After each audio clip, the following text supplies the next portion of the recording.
The year is 1918. The guns of the Great War fall silent, leaving behind a scarred continent and a generation forever changed. The world collectively swore never again, yet within 2 decades, the seeds of an even more devastating conflict were being sown.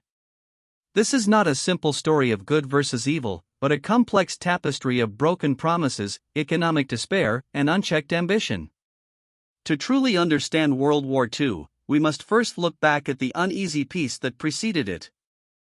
The Treaty of Versailles, signed in 1919, aimed to prevent future conflicts by punishing Germany. However, its harsh terms, massive reparations, territorial losses, and military restrictions fostered deep resentment.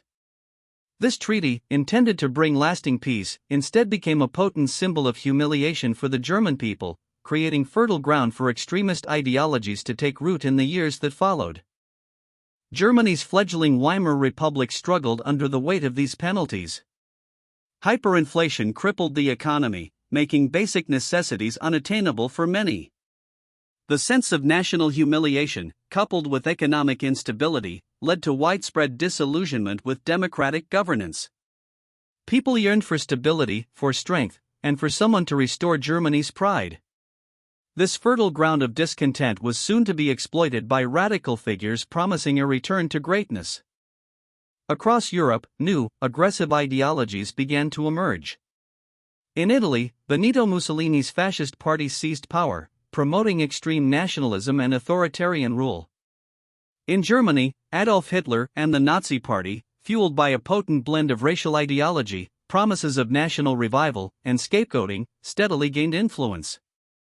Both movements exploited economic hardship and public anger, offering simple, albeit brutal, solutions to complex problems, promising order and national pride. The fragile global economy was dealt a devastating blow in 1929 with the onset of the Great Depression. Stock markets crashed, banks failed, and unemployment soared worldwide. This economic cataclysm further destabilized democracies and amplified the appeal of radical political movements. For many, democracy seemed incapable of providing solutions, making the promises of strongman leaders sound increasingly appealing amidst the widespread suffering and uncertainty. The world was desperate. Designed after World War I to ensure collective security, the League of Nations proved largely ineffective. Lacking its own military force and requiring unanimous decisions, it struggled to respond to acts of aggression. When Japan invaded Manchuria in 1931, the League's condemnation was toothless. Similarly, its inability to stop Italy's invasion of Abyssinia in 1935 demonstrated its profound weakness, emboldening other aggressor nations and eroding faith in international cooperation.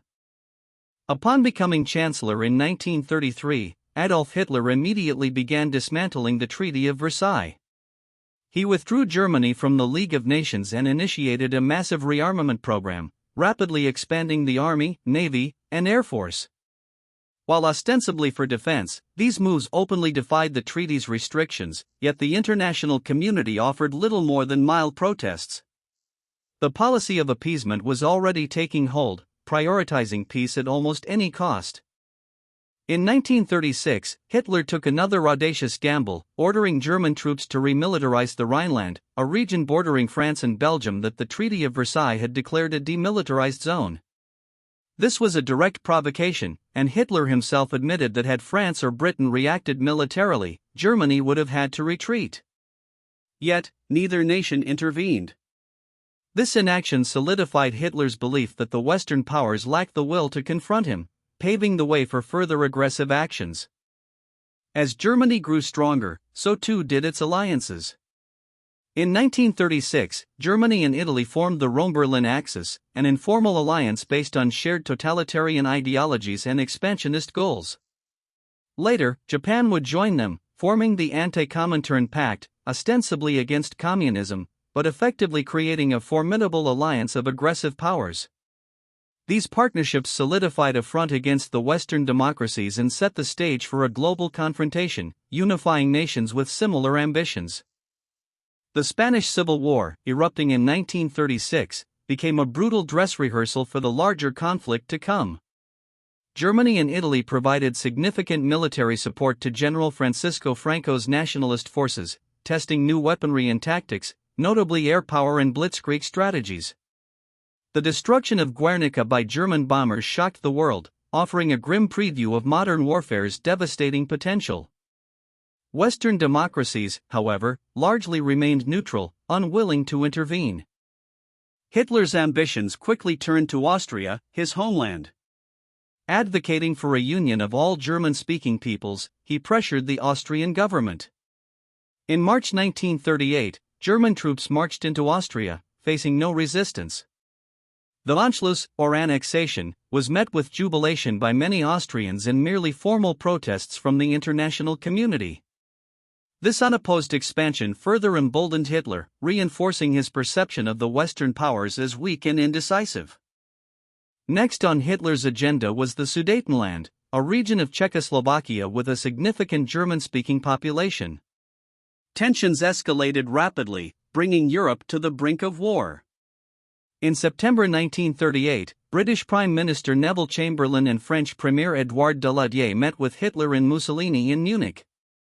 The resulting Munich Agreement ceded the Sudetenland to Germany, a policy famously known as appeasement, hoping to satisfy Hitler's territorial demands and secure peace for our time. The Munich Agreement proved to be a fleeting victory for peace. Just 6 months later, in March 1939, Hitler shattered his promises, invading and occupying the rest of Czechoslovakia. This blatant disregard for international agreements and his previous assurances finally exposed the futility of appeasement. It became clear that Hitler's ambitions extended far beyond unifying German-speaking peoples. He sought outright domination, shattering any lingering illusions among Western leaders. After the betrayal of Czechoslovakia, Britain and France finally realized the grave danger posed by Hitler. They issued a guarantee to Poland, declaring that any further German aggression against the nation would result in war. This was a crucial turning point, signaling an end to the policy of appeasement. However, Hitler dismissed these warnings as mere bluster, convinced that the Western powers would again back down, underestimating their resolve to stand by their pledges. In a move that stunned the world, Germany and the Soviet Union signed the Molotov-Ribbentrop Pact in August 1939, a non-aggression treaty. Publicly, it was a pledge of peace. Secretly, it contained protocols to divide Eastern Europe into spheres of influence, including Poland. This cynical alliance removed the threat of a two-front war for Germany and gave Stalin time to prepare for a conflict he knew was inevitable, setting the stage for the final act of this perilous drama. On September 1, 1939, without a declaration of war, Germany launched a full-scale invasion of Poland. The German military employed a new tactic, the Blitzkrieg, or lightning war, combining rapid movements of tanks, motorized infantry, and overwhelming air support. Polish forces, despite their bravery, were quickly overwhelmed. This act of aggression, following so many broken promises, left no doubt about Hitler's true intentions and finally triggered the global conflict. 2 days after the invasion of Poland, on September 3, 1939, Britain and France issued ultimatums to Germany, demanding their withdrawal from Poland. When no reply came, both nations officially declared war on Germany. The peace for our time had crumbled, and the world was once again plunged into a catastrophic conflict. World War II had officially begun, drawing in nations across the globe, forever altering the course of human history. The speed and efficiency of the Blitzkrieg were terrifying. Within weeks, Poland was overrun, its capital Warsaw bombarded and captured. The Soviet Union, true to the secret protocols of the Molotov-Ribbentrop Pact, invaded Poland from the east on September 17, effectively sealing Poland's fate and dividing its territory between the two aggressors. The swift collapse of Poland left the Western Allies reeling, demonstrating the formidable new challenge they now faced. After the fall of Poland, a strange period known as the Phony War descended upon Europe. For several months, from late 1939 to early 1940, there was very little actual fighting on the Western Front. British and French troops stood poised, but no major offensives were launched. Both sides used this time to mobilize, fortify, and prepare, a tense calm before the storm. The world held its breath, wondering when and where Hitler would strike next, creating an eerie silence. While the Western Front remained quiet, the war expanded elsewhere. In November 1939, the Soviet Union invaded Finland, initiating the Winter War, seeking territorial concessions. Despite fierce Finnish resistance, the Soviets eventually prevailed. Then, in April 1940, Germany launched sudden invasions of Denmark and Norway.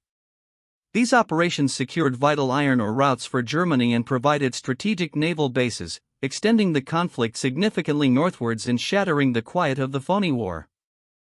As spring of 1940 arrived, the phony war was about to end with brutal abruptness. Hitler's attention now turned westward, towards France, Belgium, and the Netherlands. The success of the Blitzkrieg in Poland had proven its effectiveness, and the stage was set for an even more ambitious and devastating offensive. The world braced itself for the next, crucial phase of the war, a phase that would test the very resolve and survival of the Western democracies.